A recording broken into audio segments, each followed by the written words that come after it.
They told me about him the way people tell ghost stories, softly, think the corners of rooms over coffee that has gone cold. It wasn't the kind of tale that started with fireworks or a headline. It began with a whisper and a bruise, with a neighbor who stopped answering his door. The details arrived in fragments at first. A mother who stayed up at night and pressed her thumb to the same spot on the kitchen table until it was warm. A woman at the laundromat who kept folding towels with fingers that trembled. A beaten-up sedan that the city never seemed to find on traffic cams. Nobody wanted to say his name aloud. People would lean in, lower their voice another octave, and call him a cleaner or an angel. I would make things easier to swallow. I was told the story in a diner at 2 in the morning, where the fluorescent lights bled into the coffee and every face in the place carried the same fatigue. The man telling me had been a beat cop for 15 years, retired now. It's a kind of man with a slow jaw and 1,000 unresolved cases mapped across his knuckles. He slid a sugar packet across the table as if it were a piece of evidence, then said, "You ever meet someone who looks like nothing? Shoes scuffed, hat pulled low, walks wrong way down the sidewalk. You don't see him until you do." He said the first thing that drew attention wasn't a body. It was a pattern. Perpetrators who had slipped through the system. Men with prior accusations that never stuck. Men who were loud at bars and quiet at work. Men who left the courthouse with a shrug because the evidence wasn't strong enough. The city had been leaking trust for years. Survivors filed reports that gathered dust. Prosecutors made pragmatic calls. Juries were messy. There were names and statements and security footage, but nothing that could tie a face to the act in court. It was the sort of failing that starts to feel personal. Like a wound you watch get infected over time. And then there were the victims who survived. They were the ones who started the rumor in earnest. They would circle each other through support groups, halfway houses, therapy sessions, places that smelled like institutional coffee and mint gum. They shared notes. The way an assailant smelled of cheap cigarette glue, the cadence of a voice, the scar on a thumb. One woman had memorized the shape of a car's taillight for months. Another learned to pick locks in case she had to get out a window.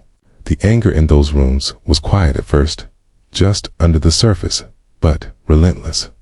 It built a shadow community of people who knew they had been failed and who decided, separately, that someone had to do something.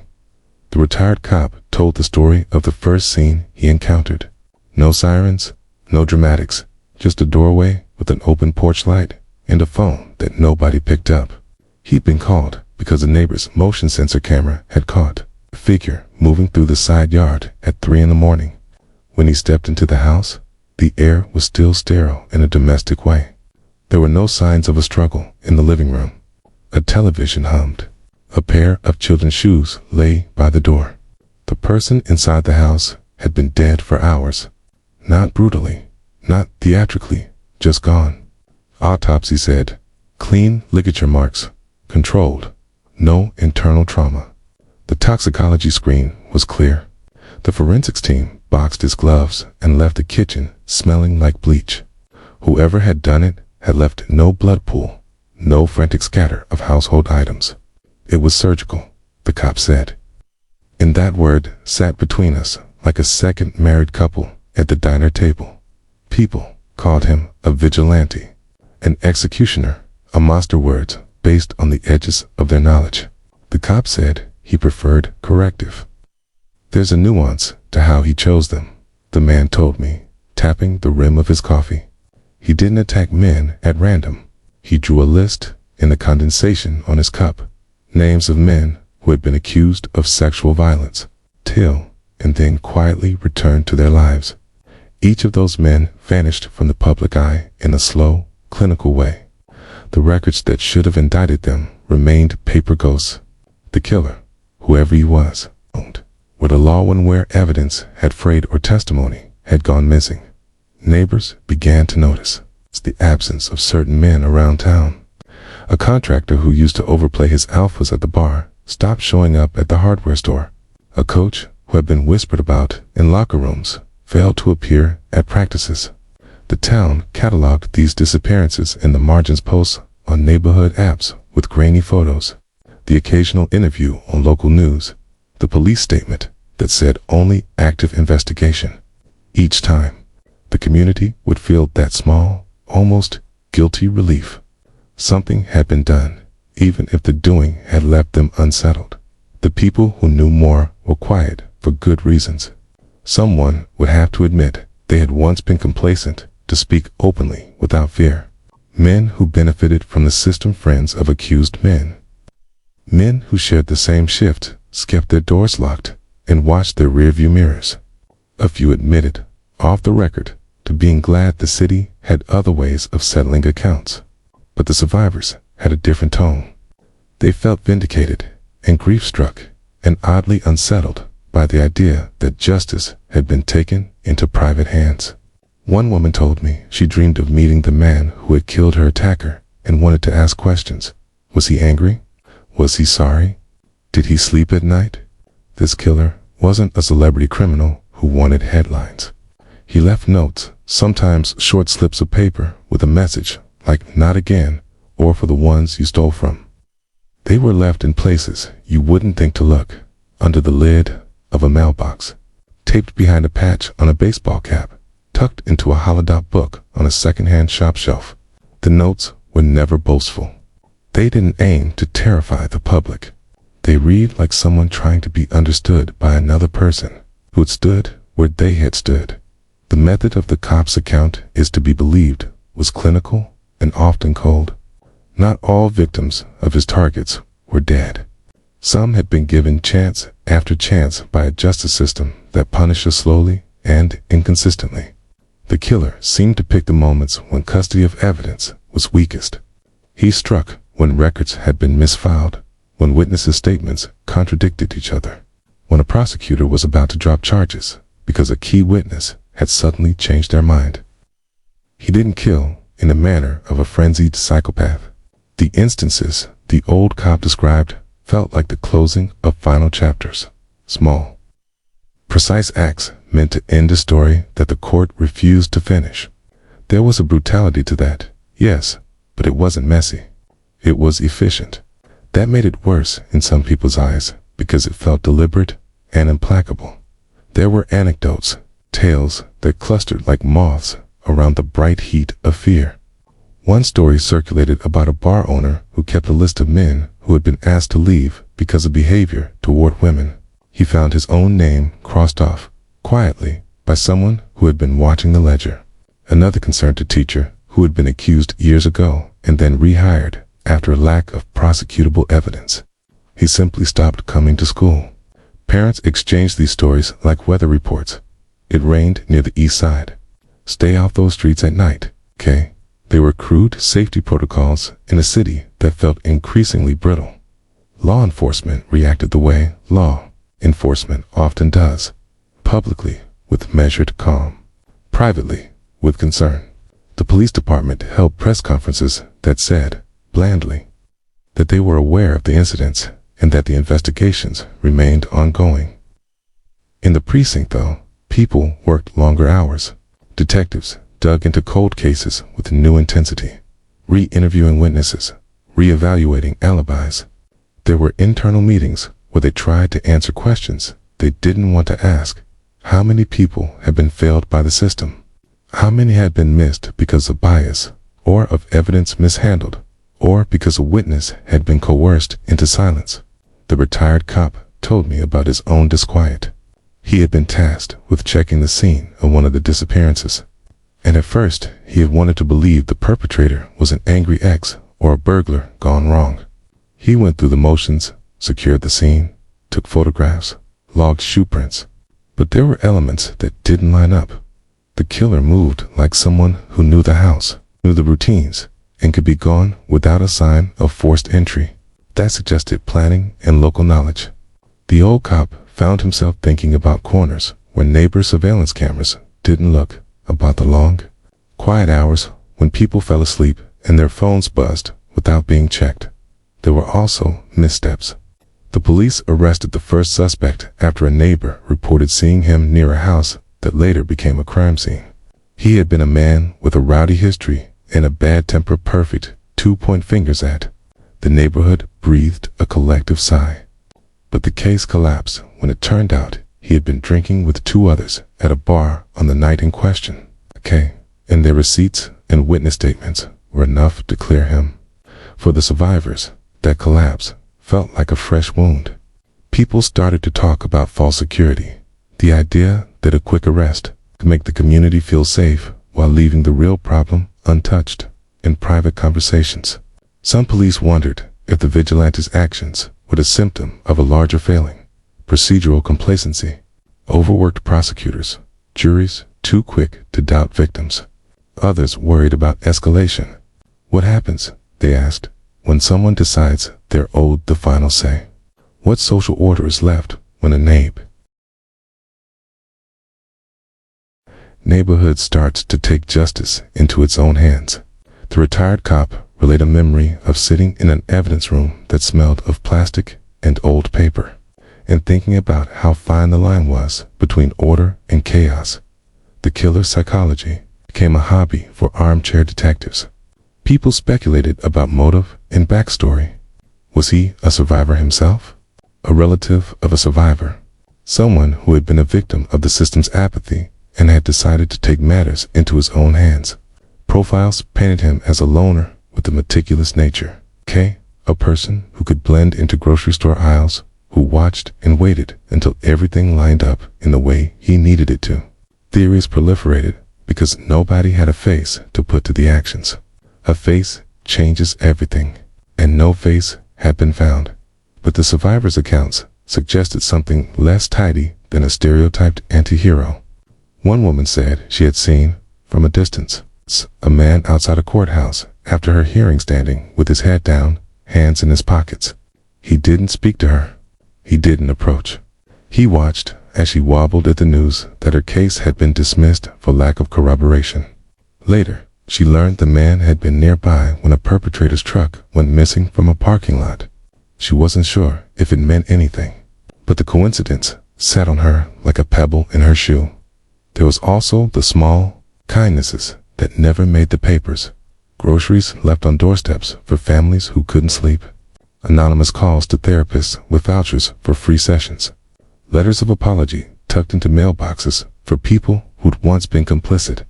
These acts suggested that the person moving through the city didn't view himself strictly as an executioner. He seemed to obey a code that blended punishment with a strange paternal sense of caretaking. That made him all the more complex, a figure who both punished and tended, ruthless and spare with words, who believed in restoring some balance that the system had washed away as the months went on. The city learned to predict the rhythms of fear. People flinched at the wrong time. A train passing could remind them of a night someone had vanished. An odd pair of headlights might trigger the memory of a car that had been followed and then disappeared. The media tried to make sense of it with talk shows and roundtables and pundits who liked clean arguments. Some commentators framed the killer as a symptom of radical justice, a cautionary tale about what happens when the criminal justice system fails. Others called for calm and due process, worried that vigilantism eroded democratic norms. The retired cop finished his coffee and folded his hands on the table. He had a way of looking at you that made you understand where his loyalties lay. For him, it wasn't the politics of it. It was the people on the other side of the paperwork, those who had been called liars and then told to move on. You could see it in their faces, he said. They were quieter. They stopped swearing. You don't change from a fighter to a whisper unless something breaks you. I think he saw that break and decided to act. He told me about one case that haunted him the most. A young woman wanted to whose file had been thin because she waited too long to report because she had been ashamed, because she'd been told to keep quiet.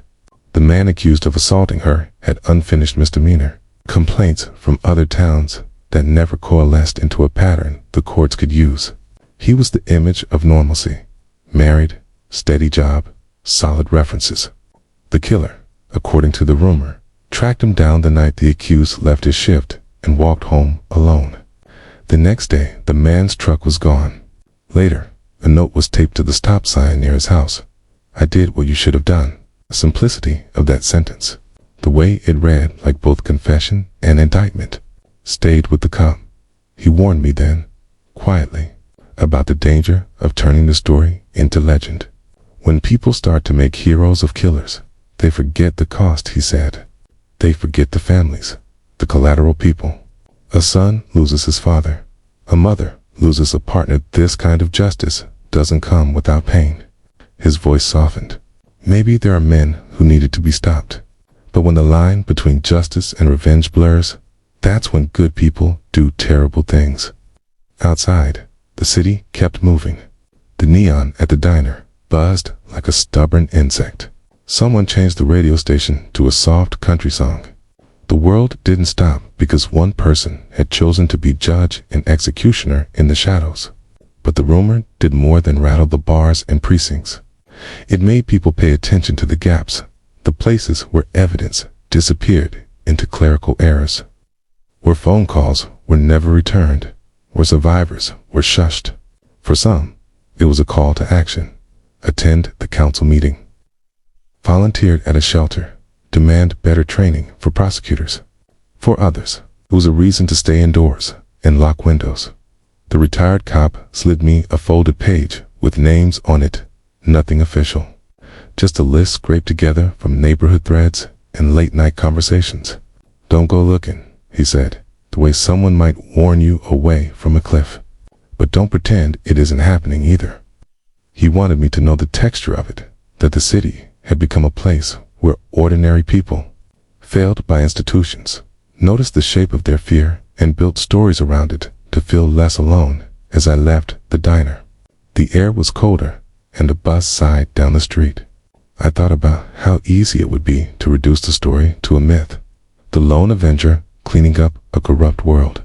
But the headlines didn't capture the small things, the people who were left behind, the police who could not rest, the survivors who had complicated feelings about a stranger's lethal brand of justice. The story was messy and real, and full of consequences. People told me other things, later snatches of reports, interviews with distraught wives, a photo of a mailbox with a note folded inside. Each piece fit into the pattern like a bone in a skeleton. The narrative that emerged wasn't a straightforward tale of heroism. It was an uncomfortable mirror held up to a city that had gaps in its care. The man in the shadows forced the public to look at those gaps, and in doing so, he rewired the way people thought about safety, blame, and the lengths some will go to when the law disappoints them. When you hear a story in bits and echoes, it behaves like a person walking down an unfamiliar hall, stuttered, uneven, always half in shadow. This was one of those stories. It had witnesses who swore they had seen something and skeptics who said it was all rumor. It had a moral that half the city was willing to accept and a legal system that was still trying to find its feet. For now, the only certainty was that people were looking over their shoulders and that the city kept trying to stitch itself back together, one muted conversation at a time, and that, the retired cop said, was only the beginning. The second part of the story was told to me in fragments, the way rumors bleed into the cracks of daily life. It began with a mother who lived 2 blocks off an industrial strip, the kind of place where windows stayed shut from dust and where children learned to sleep through the sound of trucks shifting gears at 3 a.m. She said she noticed a man, once, standing at the edge of the streetlight glow, too still, too quiet. She remembered thinking he wasn't waiting for a bus, wasn't smoking, wasn't on his phone. He was simply watching the apartments, as if waiting for one specific door to open. Later, when one of her neighbors vanished to man known for slurred words and bruises on women's arms, she thought back to that shadow. The police came, logged the disappearance, filed the paperwork. To them, it was another missing adult. To her, it was a confirmation. Someone was hunting. This was not the hunting of rage, not the wild chaos of a man who loses himself to fury. The way the stories were retold, The killer moved with discipline, almost with ritual. He learned routines. He studied his targets. He didn't strike until certainty outweighed impulse. Each man chosen was not random, but mapped, tracked, and measured against a code only he knew. Survivors and advocates whispered that code aloud. Only those who had done it. Only those who walked free after breaking someone's life apart. The second confirmed killing happened. On a night when rain smudged the city into streaks of gray and silver, a man known locally for a string of accusations that never reached trial was found in an abandoned auto shop.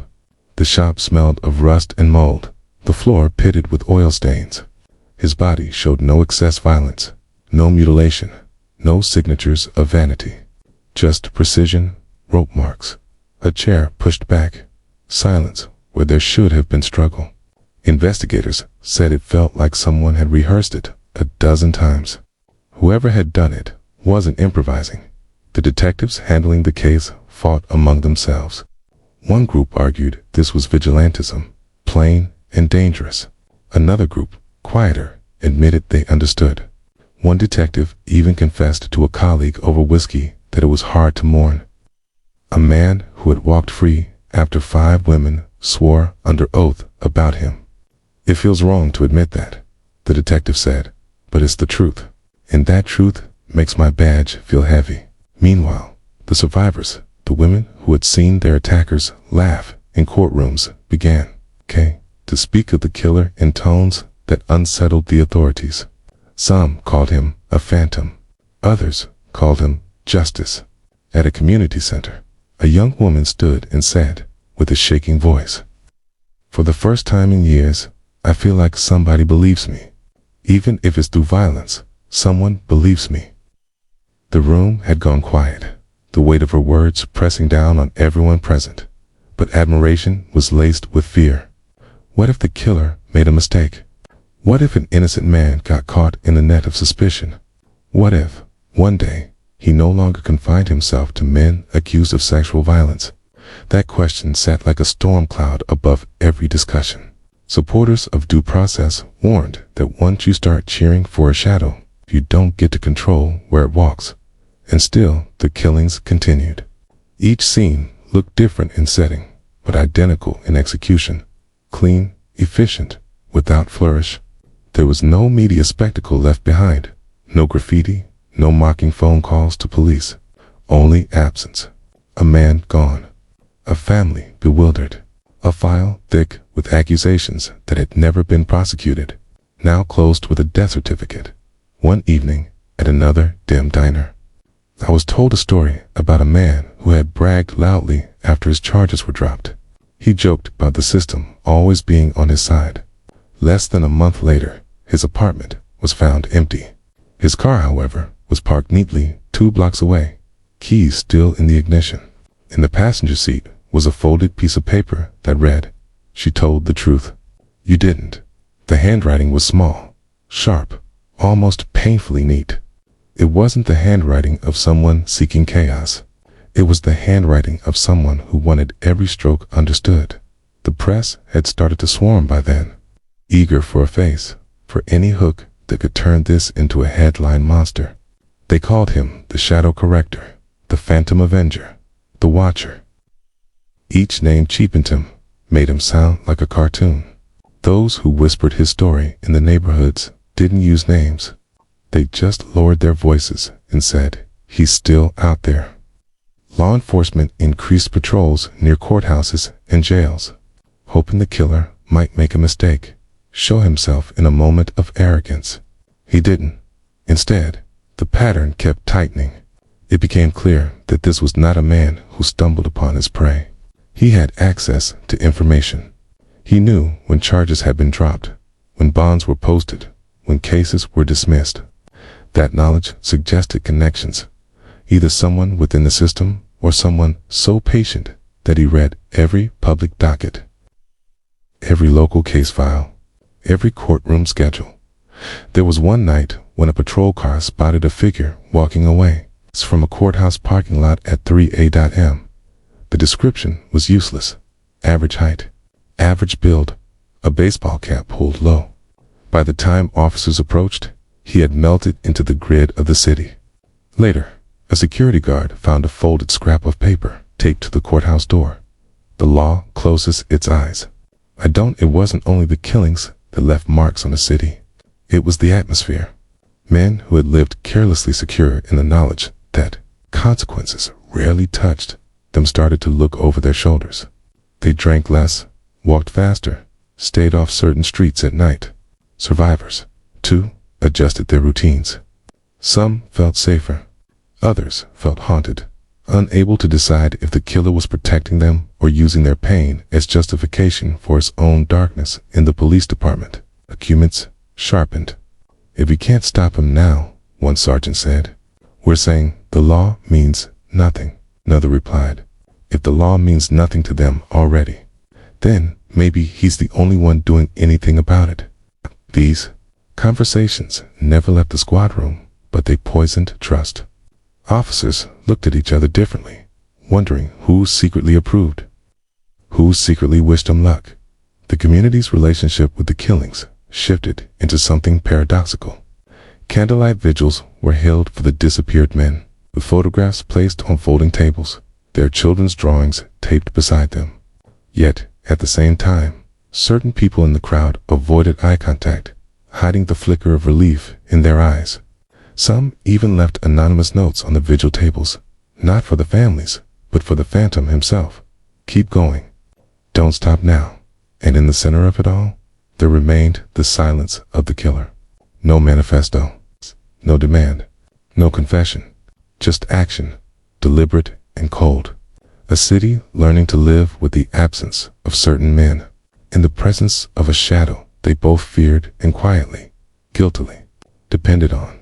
That was the climate as more names started to vanish from the courthouse rosters. And with each disappearance, the question grew louder, pressing into every whispered conversation, every news broadcast, every detective's weary sigh. How long before the shadow made a mistake, and what would happen when he did? The story deepened in the weeks that followed, until the city itself seemed to carry a pulse of dread. The silence wasn't just silence anymore. It was heavy. Like a church after someone has confessed to murder. Like a courtroom when the jury goes out. You could feel it on buses, in grocery store aisles, in bars where the televisions always played muted news. People glanced at each other differently, more carefully, as though anyone could be watching. Anyone could be keeping a private ledger in their pocket. I heard about one woman. Her voice came through secondhand, relayed by a shelter worker who had sat with her through long, late nights. She had been assaulted 2 years earlier, her case dismissed when the judge ruled the evidence circumstantial. The man who attacked her walked free, even smiled at her outside the courthouse. She moved apartments, cut her hair short, and stopped using her real name at jobs. Then one morning she woke up to news that the man had vanished. No break-in, no police sirens, no struggle, just gone. His apartment untouched, his car sitting in the driveway, his phone still on the charger. The woman whispered, "It's like he was erased, like someone decided he never deserved to exist." She cried when she said it, but the tears weren't only grief. They were relief too, twisted with shame. The media took the story in 100 directions. Talk shows split panels between angry prosecutors, trauma counselors, politicians, and ex-cops. Some called the killer a terrorist, someone who undermines trust in the entire legal system. Others leaned in close to the microphone and admitted, almost reluctantly, "I understand why it's happening." Ratings climbed. People tuned in late at night to listen to experts debate morality like it was a sports game. But out in the neighborhoods, it wasn't theory. It was something you felt in the marrow of your bones. Detectives worked in teams now, double shifts, carrying case files under their arms like school children with textbooks. They charted maps on precinct walls, tracing the homes of vanished men, trying to triangulate patterns. The pins formed strange-shaped circles, arcs, but no clear route. It was as if the killer deliberately broke rhythm to keep them guessing. Some officers muttered that they were chasing a ghost. Others feared worse, that they weren't chasing at all, but being led. One night, a patrolman swore he saw a man standing at the corner of a schoolyard fence, middle height, shoulders a little too square, a cap pulled low. The officer slowed the car, but by the time headlights swung across the spot, the figure was gone. In his place, tucked into the chain-link fence, was a single note. Every predator fears the dark. I am darker. That note sent ripples through the department, not just because of the words, but because of the handwriting.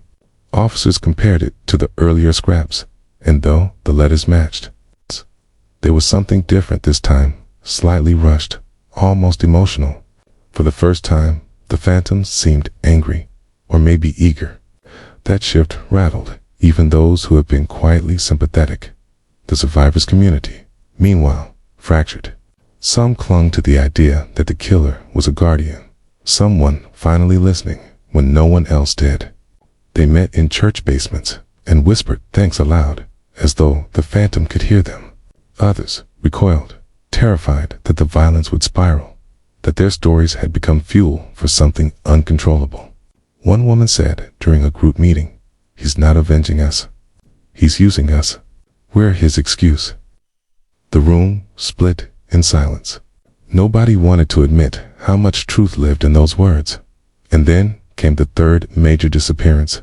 A man who had been a youth mentor, beloved in his church, respected in his job.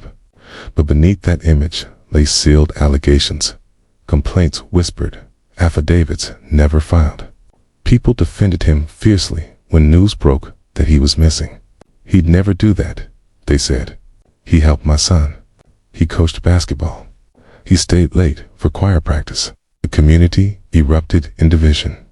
Some demanded the phantom stop, claiming this time he had killed an innocent man. Others countered with the darker certainty, if he was chosen, he wasn't innocent. The police held a press conference, their voices carefully neutral. They urged to calm, warned against vigilante glorification, promised new leads, but their faces betrayed exhaustion. Reporters shouted questions. Was there evidence the killer was escalating? Did he have help? Could he be inside law enforcement? The police chief deflected, but the silence afterward said more than words. Whispers spread that the phantom had access to sealed documents. Some swore he must be a lawyer or a court clerk or even a retired cop. Others insisted he was simply meticulous, spending long nights combing public records. Conspiracy forums on the internet lit up. They built timelines, cross-referenced mugshots with missing persons reports, hunted for patterns in the killer's notes. Some online users went further, calling him a savior, offering to help if he ever needed it. The FBI flagged those threads quietly, but nothing could stop the spread. Meanwhile, families of the disappeared men began to speak. Wives wept on camera, insisting their husbands had been falsely accused, insisting the killer had destroyed their lives. Children clung to their mothers in front of flashing news cameras, holding photos of men the city no longer wanted to claim. That was the hardest part to watch. The innocents left behind. The collateral damage of private justice. And yet, despite the grief, despite the fear, others continued to leave offerings. Flowers on courthouse steps, candles on street corners where the man had last been seen. Small, folded slips of paper tucked under stones. "We believe you. Keep going." The city felt split down its center, half praying for the phantom to stop, half praying for him to never stop. And in that divide, the killer thrived, moving silently, choosing carefully, erasing names like chalk wiped from a blackboard. It was in that tension, in that unbearable quiet before the next disappearance, that the city truly began to break. The question wasn't just who is he anymore. It became, what will we become because of him? For the fourth chapter of this story carried with it a kind of suffocating weight. By now, the city no longer felt like a place of simple streets and familiar faces. It felt like a stage where every shadow was suspect, every unmarked car a potential omen. Families locked their doors earlier, not because they feared random burglars, but because they feared being mistaken for the kind of men the phantom hunted. Even the most innocent men found themselves glancing in mirrors with unease, as though the phantom's eye might misjudge them, might fold them into his ledger by mistake. Inside law enforcement, the pressure was becoming unbearable. The detectives who worked the case had begun to treat each other differently. Some spoke openly with frustration and anger. "We're supposed to uphold the law, not watch it rot." Others leaned back in their chairs, silent, their eyes betraying something darker, perhaps agreement, perhaps admiration they dared not say aloud. That unspoken division widened like a crack in concrete. Officers who once trusted each other in every alley and gunfight now wondered who might secretly hope the phantom escaped capture forever. The precinct held meetings that went long into the night. They filled corkboards with photos, news clippings, and maps. They pored over old assault cases, stacking files into towers that reached the ceiling. What struck them hardest was the sheer volume. So many accusations, so many dismissed trials, so many survivors whose testimonies were discarded. Each pile became a monument to failure, and as they stared at those failures, more than one officer whispered, "No wonder he's out there." The FBI stepped in formally now. Their agents arrived in crisp suits, carrying laptops and a quiet disdain for the local cops. They installed themselves in a separate office, brought analysts, and began running behavioral profiles. The profile they drafted described a man in his late 30s or 40s, methodical, likely educated, possibly with a background in law or medicine. He wasn't described as a sadist or thrill-seeker. Instead, Tay painted him as someone with a corrective moral drive, a polite way of saying his killings were ritualistic punishments. The report warned, "He believes he is a system unto himself." That makes him unrelenting, and it makes him dangerous. But the FBI also knew something else, something the public never heard. They had traced a series of small, leak-sealed records, confidential affidavits, internal reports that had somehow reached eyes outside the system. They suspected an insider, someone quietly funneling him information. That meant the phantom wasn't alone. Either he had a partner, or the system itself was bleeding into his hands. The community fractured even further. Protests began outside the courthouse, not against the phantom, but against the failures that birthed him. Survivors held signs that read, "We told you first. You didn't listen." Others, fearful for their brothers, fathers, or sons, held counter-protests demanding protection against vigilante violence. Shouts echoed across barricades. News crews recorded everything, feeding the chaos into living rooms nationwide. America was watching now. This wasn't just a local rumor anymore. It was national, and through it all, the killings didn't stop.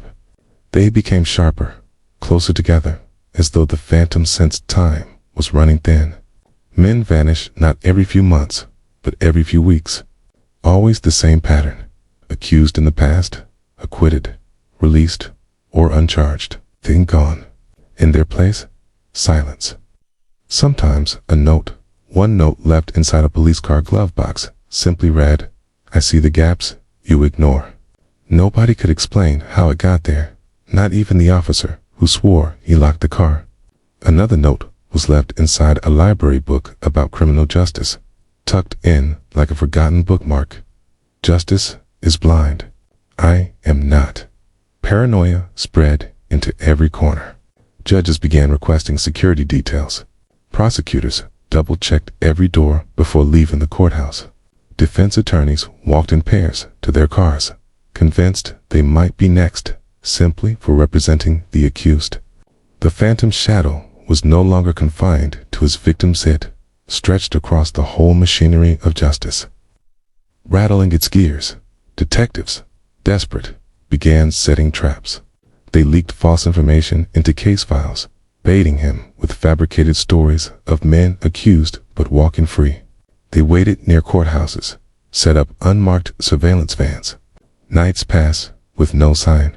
Then, one evening, courthouse clerk The same one who had accidentally helped misfile dozens of survivor testimonies years ago vanished without a trace. The trap had failed, and worse, it had revealed that the phantom somehow knew their moves. That was when fear turned inward. Was he listening? Was he inside the building? Was he one of them? Conversations grew hushed, even among detectives. Agents eyed each other as if every colleague might secretly be feeding information to the killer. Nobody trusted the walls anymore. Survivors, meanwhile, began receiving anonymous letters slipped under their doors. Short notes, always typed, never signed. They read like acknowledgments, like private confirmations that their pain hadn't been forgotten. One said, "You spoke truth. I heard it."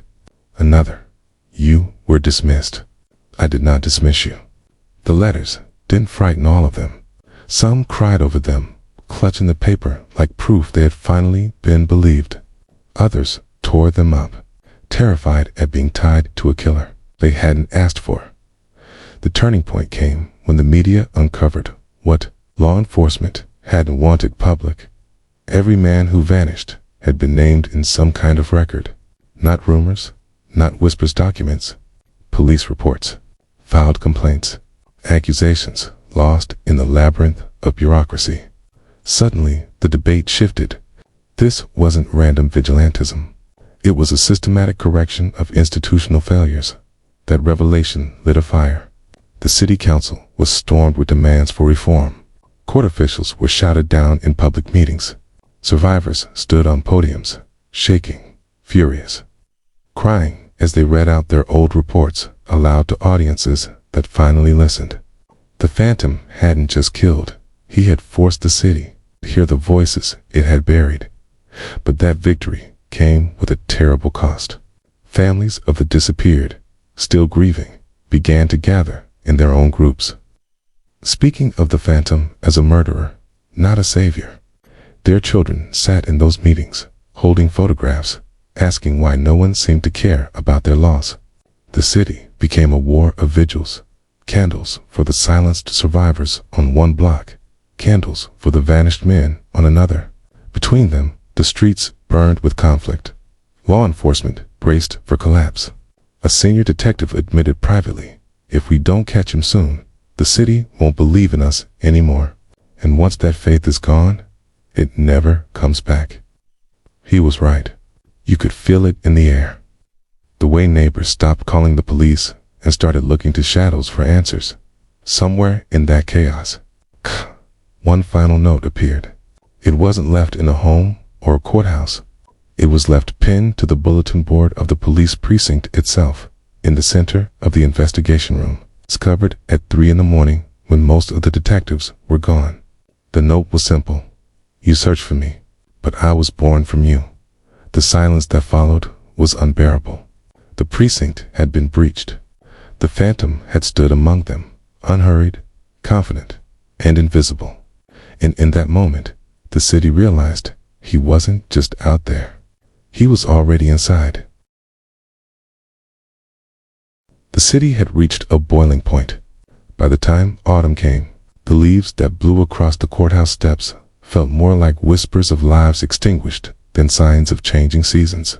The phantom's presence had reshaped everything. It wasn't just that people locked their doors earlier or crossed the street when a stranger passed. It was the way the justice system itself had begun to fold inward, cracking under the invisible weight of a man who had declared himself both executioner and conscience. Inside the precinct, the task force met under harsh fluorescent lights.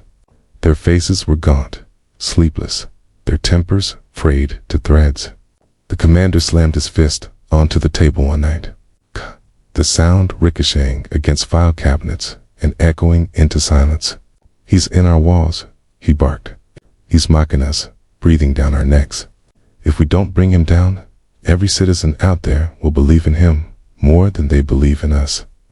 His voice broke at the last words, and though no one admitted it, most in that room already knew it was true. The FBI team, cold and clinical, presented their profile updates. They described the phantom not just as a man, but as an architect of perception. He doesn't simply kill, one analyst explained, her glasses reflecting the blue glow of her laptop. He communicates. Each murder is a message. Each note is propaganda. He's not only punishing individuals, he's reshaping the narrative of justice in this country. Her partner leaned forward. The danger isn't only what he does with his hands, it's what he plants in minds. Survivors feel seen for the first time. Citizens see him as more reliable than courts. That systemic collapse in motion. But what gnawed at the room wasn't only his philosophy, it was his access. He knew too much sealed affidavits, internal investigations, even personal histories of officers. Files that never should have left the building ended up in his grasp. Some whispered that he must be law enforcement himself. Others thought he was someone higher, maybe a former prosecutor, maybe an attorney who had once walked the halls of the courthouse with the very men he now hunted. The speculation twisted like a knife in the dark. Still, outside the walls of law, the phantom grew into myth. Survivors lit candles at vigils, their faces bathed in soft flame as they read aloud the notes he had sent. Citizens argued in diners and bars, some calling him a savior, others spitting out the word murderer. Protesters clashed in the streets. Reporters stood in the middle of shouting crowds, cameras rolling, as if narrating the unraveling of a civilization. And then came the most audacious strike yet. It happened on a Thursday night. A defense attorney, one infamous for dismantling survivor testimony in brutal, humiliating cross-examinations, vanished on his drive home. His car was found idling on the side of a quiet road, driver's door ajar, briefcase still inside. On the passenger seat lay a single sheet of paper. On it, in stark, typewritten words, "You used words as your weapon. Tonight, you faced mine." The city exploded. News networks broadcast it nationwide. Talk shows debated whether he was a monster or a folk hero. Social media split down the middle, hashtag Justice Phantom trending alongside hashtag Stop the Killer. The president himself was asked at a press conference about the vigilante phenomenon. In his answer, vague and restrained, only fueled speculation. The phantom had gone from urban legend to national fixation. Detectives now worked under constant watch. Every mistake was magnified, every delay criticized. Anonymous tips poured in by the hundreds, each one more far-fetched than the last. A man claimed his neighbor was the phantom because he never mowed his lawn. A woman swore she saw him buying a rope at a hardware store. A homeless veteran walked into the precinct and said simply, "I know who he is," before collapsing into a drunken sleep. Every lead was checked. Every lead dissolved. But one night, a different kind of message appeared. Not a note, not a letter, but a recording. It arrived in a plain padded envelope addressed to the task force. Inside was a flash drive. They inserted it into a secure computer, and the screen flickered alive. A voice played, distorted but calm, deliberate. "You chase a man," it said, "but I am not a man. I am the consequence of what you ignored. You want to catch me? Then stop searching for a face. Start searching for the mirror." The detectives froze. The words were a challenge, but also a riddle. One young officer whispered, "He's not just taunting us. He's telling us how he exists." 4 nights after, the team dissected every syllable. Was it a clue? Was it arrogance? Or was it both? Meanwhile, the killings continued. Each victim tied to an old case. Each disappearance accompanied by some form of commentary-typed words, symbolic objects left behind. A gavel split in half. A recorder smashed to pieces. A courtroom sketch defaced with black ink. He wasn't just erasing men. He was erasing the system they represented. But what the task force didn't know, what no one yet knew, was that the phantom was preparing for something larger, something final. A demonstration that would burn into the city's history like a scar. And it began with a single night, when a courthouse janitor discovered a message scrawled across a judge's bench in blood-red paint. no signature, no flourish. Just 4 words that chilled everyone who saw them. The trial is coming. The words, "The trial is coming," spread through the city like a contagion. For weeks, everyone speculated. What trial? Whose trial? Some believed the Phantom would target a major judge, maybe even hold a mock execution in public. Others whispered it was a symbolic message that he was about to put the entire system itself on trial. The FBI doubled their manpower, installing checkpoints outside courthouses, posting plainclothes agents in public buildings, wiring cameras in every corner. Still, nobody felt safe. Judges canceled hearings. Attorneys took leave. Survivors clutched at hope, while families of the vanished grieved louder than ever. The city was a storm, and the Phantom's message was lightning. Then came the night. It began quietly, almost unnoticed. A blackout rolled across the downtown district, plunging half the city into darkness. Traffic lights failed, elevators stalled, televisions flickered out. At first, people thought it was an accident of power grid failure. But when backup generators kicked in at the courthouse, a horrific discovery was made. The main courtroom, sealed hours earlier, was no longer empty. On the benches sat 12 men, bound and gagged, each one previously accused of violent crimes against women. Some had walked free, some had charges dropped, some had simply slipped through legal cracks. Now they sat in the Phantom's makeshift jury box. At the judge's bench lay a camera, already recording, its red light blinking. On the wall behind it, projected in stark white letters, were the words, "The trial you denied." Within minutes, the video was live streaming. Across the internet, millions tuned in as the Phantom's voice distorted. Chilling filled the chamber. "You failed them," he said. "You ignored their cries. You buried their pain in paperwork and called it justice. Tonight, you will witness what justice looks like when stripped of politics, money, and excuses. Tonight, the trial begins." Each of the 12 men was forced to listen as recordings played snippets of survivor testimony, court transcripts, audio of sobbing voices begging for help. The evidence the system had once discarded now echoed through the chamber. Viewers across the nation wept, raged, or sat frozen as the Phantom turned the world's attention on the forgotten. Then, one by one, the verdicts came. He read each name, each case, and with the slam of a gavel, declared, "Guilty." After each verdict, the camera cut away, ever showing the act, only the aftermath. When it cut back, a chair sat empty by the time dawn approached. All 12 were gone. The live stream ended, not with triumph, not with a declaration, but with silence. A final note appeared on screen. Justice was never blind. It was deaf. I gave it ears. The world erupted. For days, no one spoke of anything else. Some hailed him as the hand of God. Others condemned him as a demon. Politicians scrambled. Courts reopened. Old cases, survivors were finally called back to testify. But the Phantom himself, he vanished into myth. No body was ever found. No fingerprints, no trace. Only whispers that he had been one of them. Maybe a cop, maybe a lawyer. Maybe just a man whose sister or wife had once been silenced by the courts.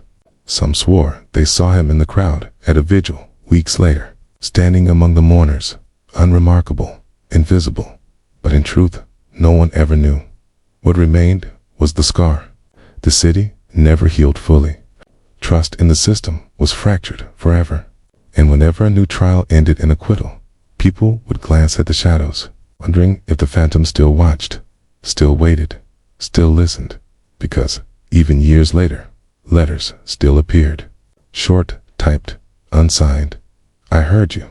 I remember." The trial is never over. And in that silence, the legend lived on.